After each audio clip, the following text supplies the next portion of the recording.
Hello, everyone, and welcome to Reputation Matters, a show about corporate reputation, how companies face crisis, weather crisis, resolve them, go through them, and the learnings for all of us. Our guest, Mitu Samar, founder, Eminence Consulting, a strategy consulting firm that deals in corporate reputation.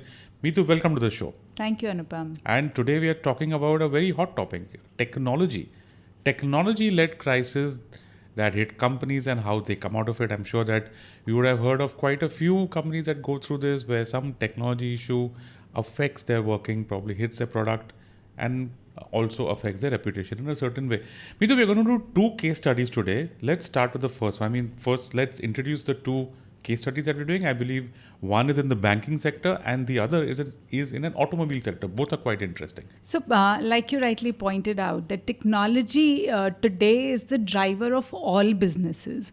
And if we don't have the right tech, the Gen Z, millennial, all of us we are so used to great technology that any discrepancy there or any slowness there definitely disappoints us as a user.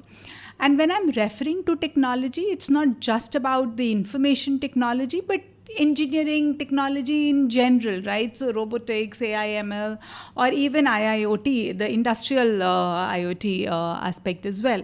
So all of those kind of technology I'm referring to. And today we will talk about one from the information technology side, the case of Kotak Mahindra Bank, and also from the engineering and technology side, where we'll talk about Tata Motors as a case. Mitu, so like I had said at the start, RBI has been doing this with a lot of large players in the banking industry.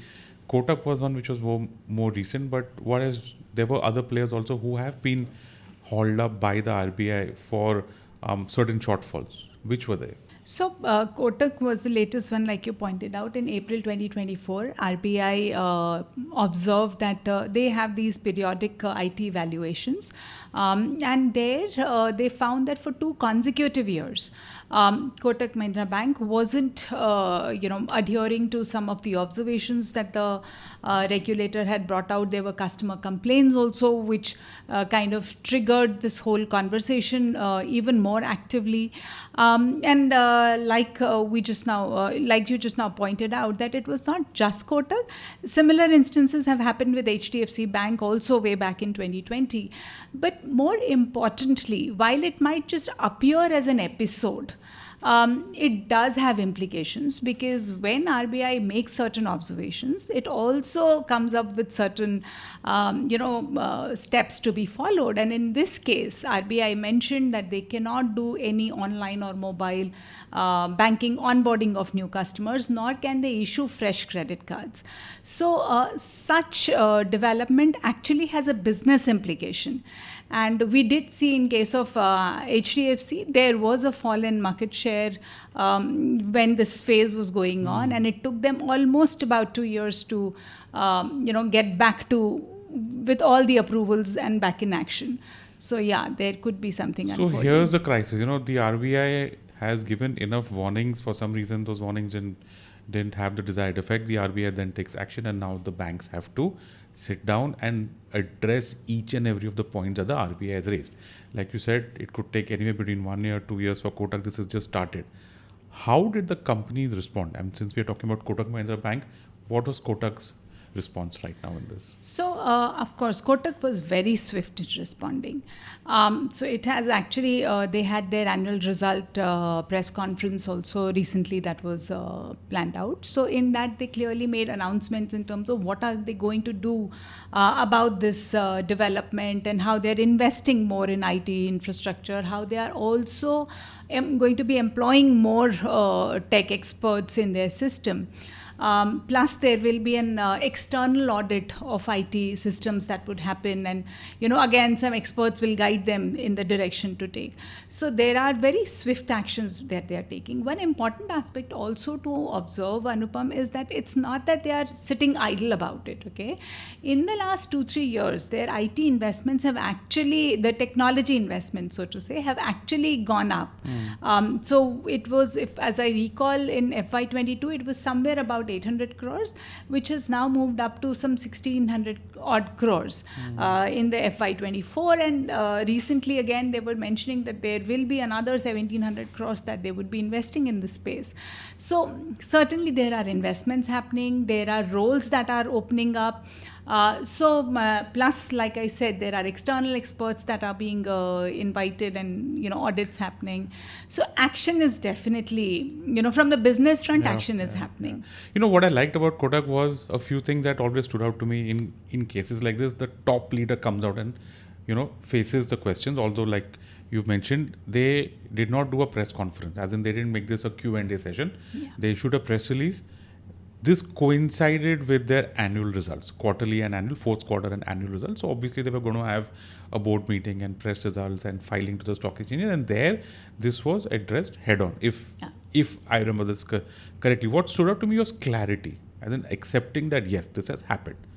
This has happened. This is what we are doing about it. A certain timeline, and for us from the analyst community, the impact of those measures on their financial. Do you think those, these 3-4 things always make for a good response for a company that has been hit in such a way? Because you're talking about not onboarding new customers for your banking, that's pretty big. Yeah. And here you've got, the top leader coming out and saying that yes, this has happened. This is what our response is.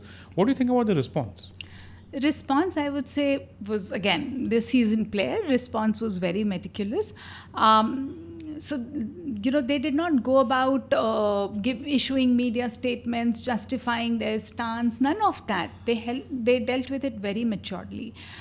So first and foremost, they issued a social media statement, which went on X and similar platforms. Second important aspect, they issued an employee mail to also inform the team, the employees themselves, because whenever a crisis happens in any organization, employees are the first port of call who get asked different questions from their friends and families. And if they have the right narrative, it just helps the company shape the narration of overall story very well. And that's what they exactly did, and which was very, very nice. I'm quite certain that they must be inundated with media requests, media queries. But they did not go about responding to each of the media query. Instead, like I said, they simply issued a statement. Couple of days later, with their annual result announcement, anyway a press conference was scheduled wherein they answered the queries related to the development as well. So very maturely handled. Yeah. And after the banking case study, we are moving on to the automobiles case study. In this case, Tata Motors. Meetu, Tata Motors is no stranger to having existential crises.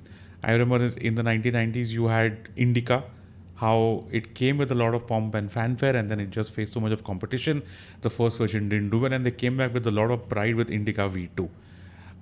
In the recent years, after the Jaguar Land Rover acquisition, they are now looking at the entire EV space, and they're actually doing very well out there. True. So, what is the case study on Tata Motors about? So Tata Motors is more of a deeper, case study, or I would rather say a longer duration case study, because in their case, while again they are back in conversation, they are hitting headlines, but they are hitting headlines for the right reasons, right? So as Times of India recently put out a headline saying that Tata Motors punches Maruti in best-selling category, right? So some headline to that tune, and most of the other other meaningful publications also had similar headlines. So of course their electric vehicle, like you pointed out, Punch, is doing really well, and the last 2 months, which is March and April, they have actually topped the list also in terms of number of units sold. So certainly the vehicle or the category and the company is doing very well. What one needs to look at is the way they started in this space, right? So you spoke about Indica. We all remember the visuals that used to come out way back then. Of course, social media was not all that prominent at that point in time, but those vehicles which were sometimes even catching fire on the way. So hence there was a perception that the car is not all that safe, the technology is not the best, and so on. And since then, they have very consciously invested in this space. They have not just had the best, they have not just invested towards good quality technology, the forward looking quality technology, green mobility, AI, ML, of course. Importantly, they have invested in people, the global talent, which is again very tech oriented talent. So they have done all these over a period of time. And mind you, reputation is not built overnight, right? It's an outcome of something that one does over a period of time. Yes, it gets broken by just one bad incident. But if you have consistently invested and built a great reputation, such bad instances, in fact, we spoke about Kotak little while ago. Overall, the reputation of the bank is very good, right? So one such incidence that we just now spoke about, what they do is they put a dent to the perception or the reputation of the brand, but they don't break the brand, right? And that's the reason why it is so essential that companies invest in their reputation, which is what exactly Kotak has been doing over the years. And I'm quite certain that this episode also they will, sail through.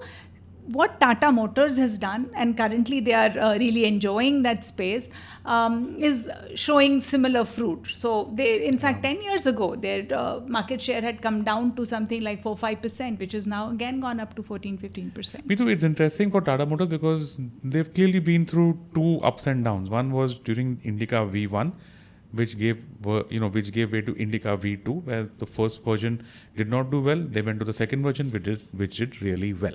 So obviously this is a company that takes pride in its products. They get feedback, they improve it. Now let's compare it to the Tata Motors of today that built a completely new electric vehicle platform to the extent that the Nexon, I believe, is among the largest, if not the single largest selling electric vehicle in the country today. And it's not like EVs are new, because prior to them there were EVs in the market. Correct. Of small cars, So, but they came in and just opened this market wide open for all customers. Compare the same company 20 years apart. What do you observe about them? Say, what are the values that remain the same? Let's talk about that. So first, let's start with the values that remain the same, because that's the most significant aspect, because it becomes the bedrock of reputation, which is listening to consumers or customers. You would recall when Indica V1 happened, they actually went back to dissatisfied customers. They took a sample, of course, not all, but they reached out to people, asked them what were their exact challenges, what were their exact issues. And then they figured that there were certain engineering, challenges that they had to address. So, and then they went back and addressed them. So it was not like an ostrich that, I have done my job, it's not working out, I want to look the other way. Many companies can choose that path of becoming an ostrich and saying the market is wrong, I'm right. Like I keep always telling all my clients that there are signals. Please keep reading those signals, because if you will ignore them, then definitely a small incident will turn into a crisis. But if you will address them, what you will have is a rock solid reputation. So going back to the fact that Tata Motors really invested in listening to the customers and then acting upon it. And even today, that's what they have done. Plus, they've also researched their industry very well and understood that EVs, for example, are going to be the next big thing.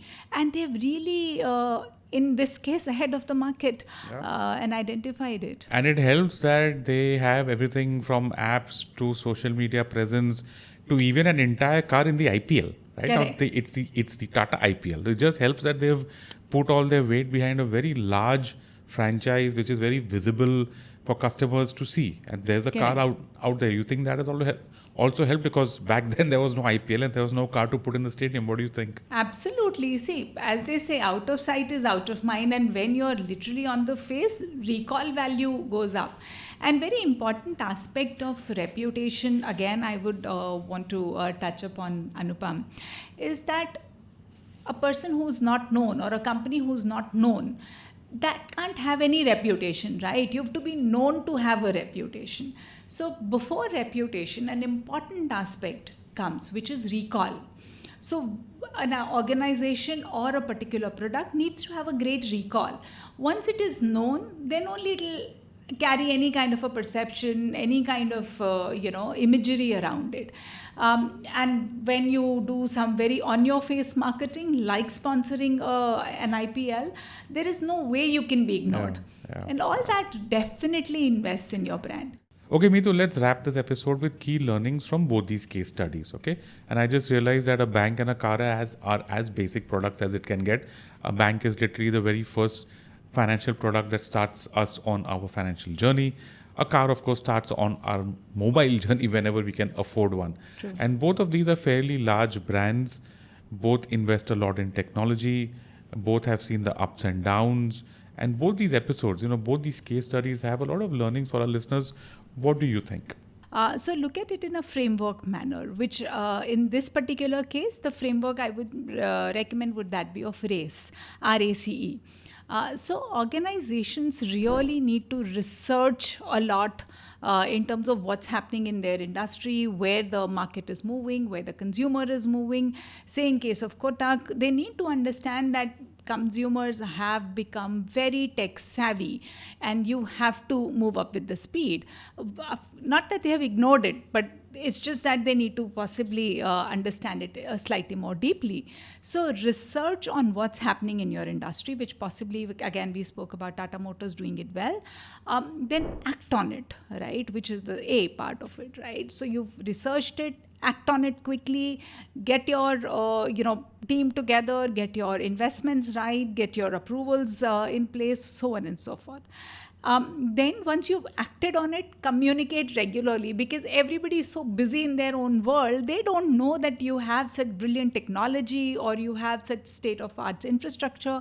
So it's important that people know about it, because unless we don't communicate, the trust quotient will not go up. So very essential that you communicate about the great work that you're doing, or you communicate about the investments that you're making. And finally, engage.